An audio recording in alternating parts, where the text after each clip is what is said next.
Salut à tous et merci de m'introduire chez vous. L'eau est essentielle à la vie. C'est d'ailleurs ce qu'on annonce dans l'adage populaire que vous connaissez sûrement, l'eau c'est la vie. Mais attention, lorsqu'elle n'est pas traitée, ou pire, maltraitée, pas maltraitée, mais maltraitée, c'est pratiquement pareil, elle peut être extrêmement dangereuse. Tenez par exemple, les maladies liées à l'eau causent 3 millions de morts chaque année dans le monde. La majorité des victimes sont malheureusement les enfants de moins de 5 ans. Comme pour mieux le préciser, l'UNESCO souligne que les maladies diarrhéiques tuent 6 000 enfants par jour à travers le monde. Oui, la dysenterie, la diarrhée, le choléra, la typhoïde, les vers intestinaux, les infections gastro-intestinales diverses. Giulietta Poletti et ses collègues de l'Agence de santé publique espagnole à Barcelone ont démontré dans un article publié en 2022 que la maladie des légionnaires qui attaque généralement les camionneurs peut provenir des liquides lave-glace sans traitement.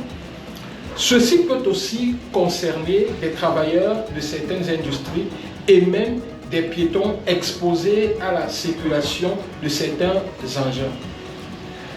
Les défections humaines et animales balancées ça et là sans traitement. Les pesticides qui se retrouvent dans l'environnement et par conséquent dans l'eau. Les engrais chimiques également. Les métaux contenus dans le sol entraînent une pollution physico-chimique et bactériologique sans cesse croissante. La qualité de votre eau du robinet que vous recevez à la maison vous pose un véritable problème. Comme si cela ne suffisait pas, cette eau n'est pas toujours disponible 24 heures sur 24. Des coupures sont énormes et régulièrement vous êtes en rupture d'eau, ce qui vous pousse certainement vers des points de qualité douteuse. Mais quand vous n'avez pas le choix, vous êtes obligé d'en prendre et d'utiliser. Les eaux en bouteille coûtent énormément cher, sans compter qu'il faut les transporter de chez le vendeur à votre domicile, ce qui n'est pas toujours aisé, surtout pour ces femmes-là qui ont des enfants et dont les époux travaillent intensément. Vous n'avez peut-être aucun de ces problèmes si vous avez fait un fourrage chez vous qui vous ravitaille 24 heures sur 24. Mais attention, dans tous les cas, il y a quelque chose qui vous rassemble. Quel que soit le choix que vous avez fait pour résoudre votre problème en eau, il y a quelque chose que vous avez en commun. Avant de vous dire ce que vous avez en commun, permettez-moi de vous annoncer deux nouvelles. Une bonne nouvelle et une mauvaise nouvelle. Maintenant, j'hésite. Certains préfèrent qu'on commence par la bonne nouvelle, d'autres préfèrent qu'on commence par la mauvaise nouvelle. Entre les deux, j'hésite.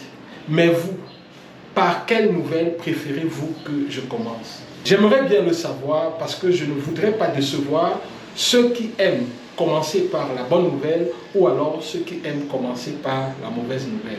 C'est la raison pour laquelle je voudrais que vous me le dites en commentaire en dessous de cette vidéo afin que à la prochaine vidéo, dans cette rubrique consacrée aux différents problèmes de l'eau et aux différentes solutions que nous pouvons apporter, vous me le direz en commentaire afin que prochainement je puisse en tenir compte.